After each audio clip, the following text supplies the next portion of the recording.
Hello and welcome back to my studio.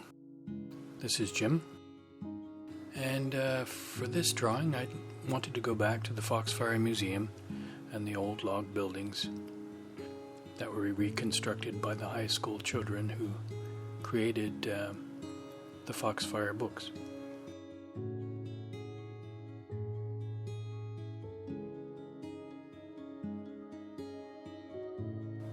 I've always had in the back of my mind this love of the pioneer life, and when I was a boy in England, I used to dream of coming to the wilds of Canada and building a log house, living in the woods as the pioneers did. Some of those things came true. With my wife, I did build a log house in Ontario using logs from our own land.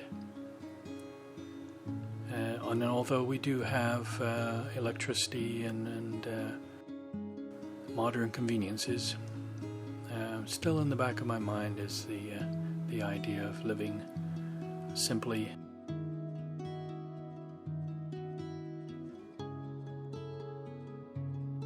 This is one way I can get back those feelings, is to visit the pioneer museums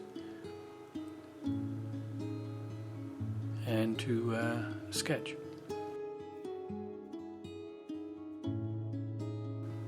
Even sketching a building like this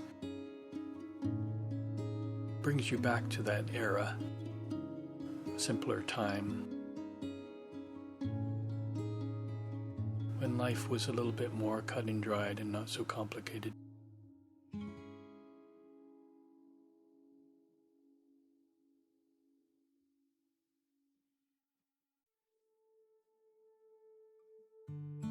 The way I'm drawing this is starting with one part of the drawing and then building off of that, comparing each piece to another. This is one case where drawing a pencil outline of the whole thing, or getting the whole structure in place before drawing the details, might have been useful. As you can see, the back porch on the building is quite a bit more sloped than it should be, and I think my mind, when I was drawing it, was going with the slope of the hill, and that put me off a bit. But in this case, it worked fine for me, and I still considered it a good drawing, because being an older building, and many of the old porches and logs of the building would in time droop and maybe not be as straight and plumb as you would have seen at the beginning of its life. So in this case it worked.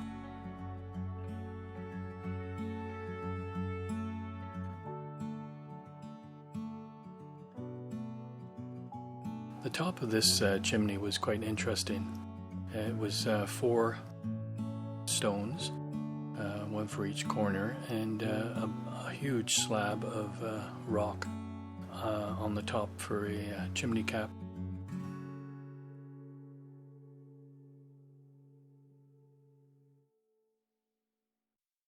So I wanted to make sure I got that in.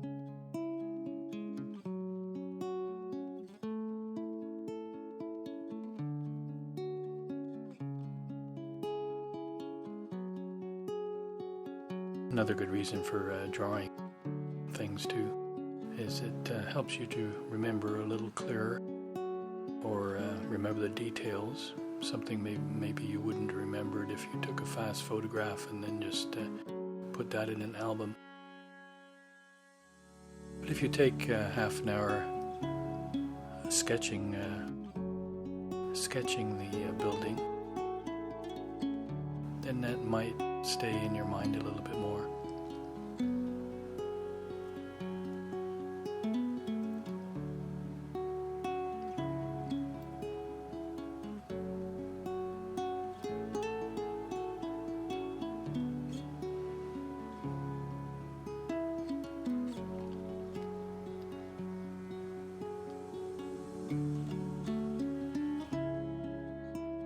Another thing that's interesting is the perspective on this view of the building. Because you're below eye level, you're looking up at the building, so both sides of the building are bending in toward the middle as they go up.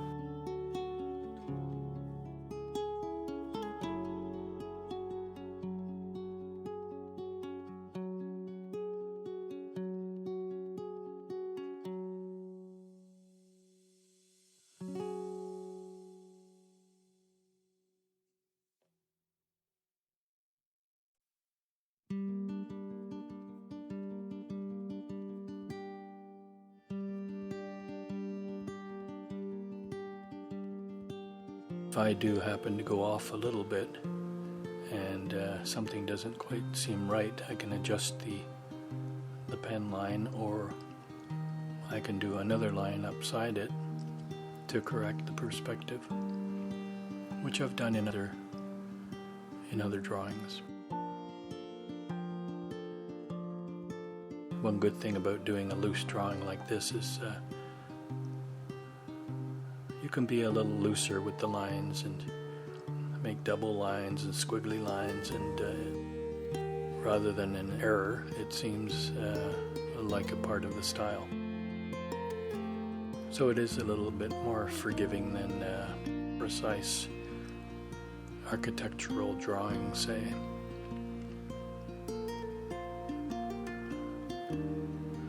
Where lines and perspective are very important.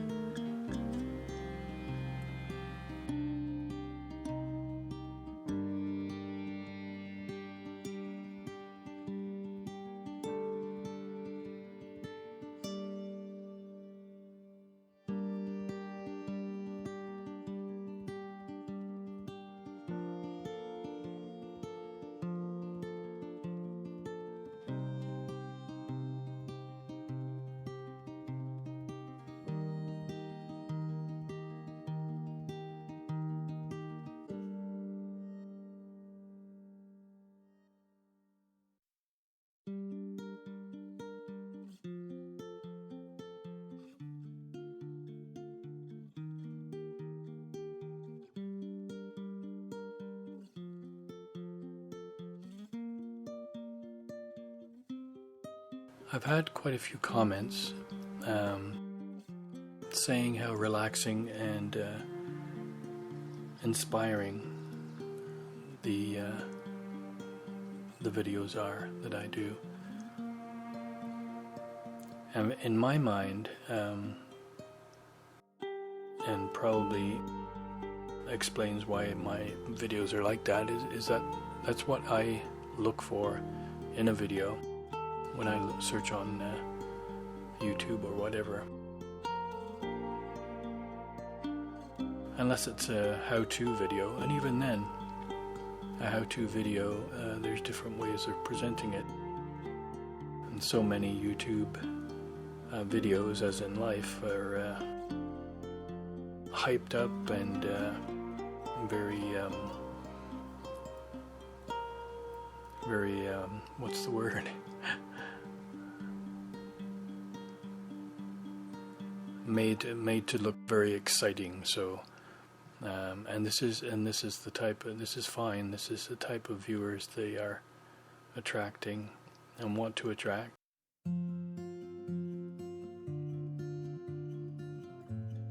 The younger, faster jet set, I suppose. Whereas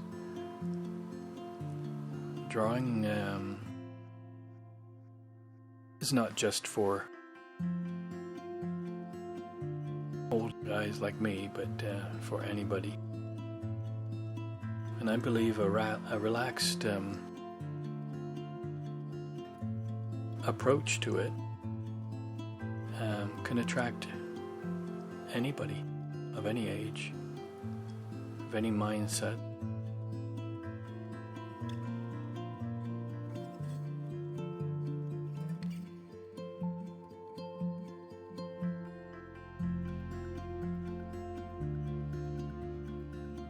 So the mood is something I am trying to portray in my videos. Hence the nice instrumental music in the background.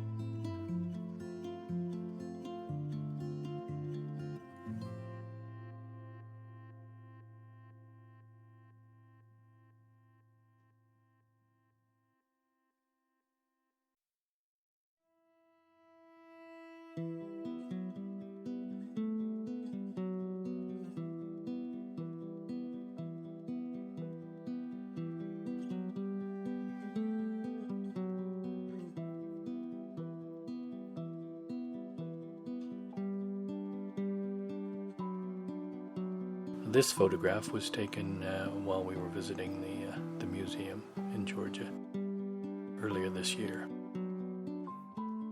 I like to go for my own photographs, really, because it makes the sketch a lot more personal, a lot more meaningful.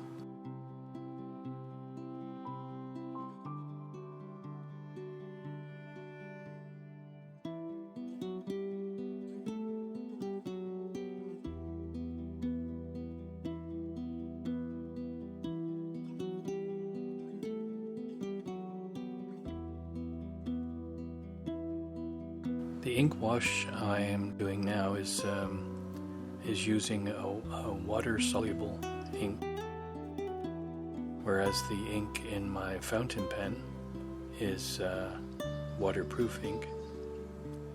So it stays, the lines stay put, whether I'm using watered down ink as now or watercolor paints. The lines will stay put.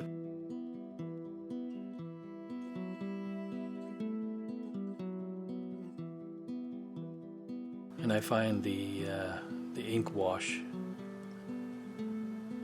is a great way to give your drawing form, shadow, shape, without being too concerned with the colors.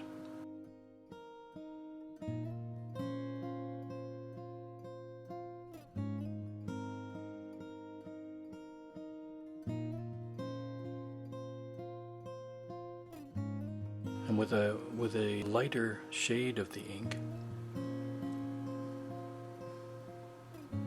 you can recede things back into the further distance, without having to worry about the pen lines.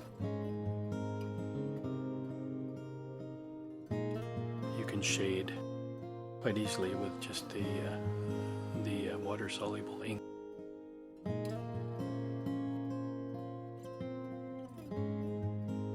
I think it kind of goes with this subject too. I guess in reality, any photographs taken way back would have been in black and white. So it kind of goes with the subject, the feeling of the whole thing.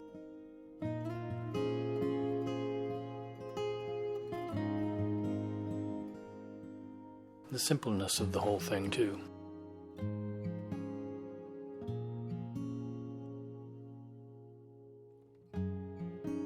I can see this kind of drawing maybe illustrating a story or stories about the Appalachians, people living in the backwoods.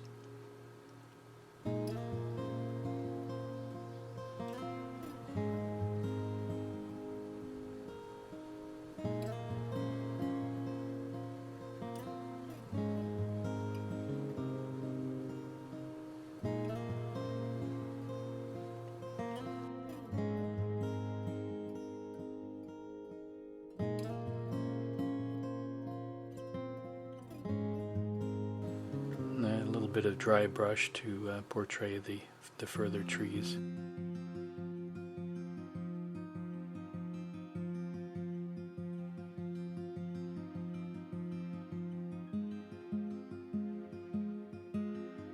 Then after the first layer of ink is dried, you can come back in and make the darker shadows darker.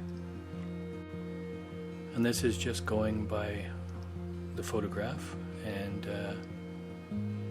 just filling in the areas that are in deeper shadow. And you can see right away how it gives the building more form and contrast. Contrast is a big thing in any drawings like this, or any drawings for that matter. I think I've said before, when I used to have I probably still do to a certain amount. I have an issue with not making my paintings contrasty enough, so they end up being quite flat and boring. But this is a great way to get out of that habit of not, or being overly cautious about putting more dark in your painting.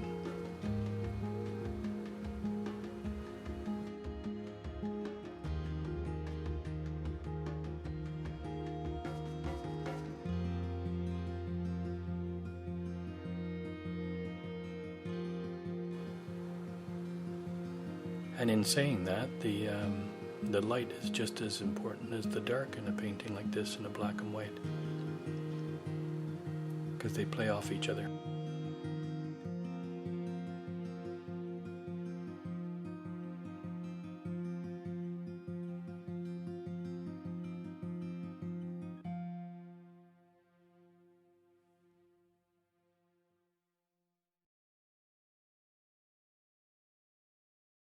Anyway, thank you very much for dropping by, and I hope to see you again. And as always, thank you so much for all the comments.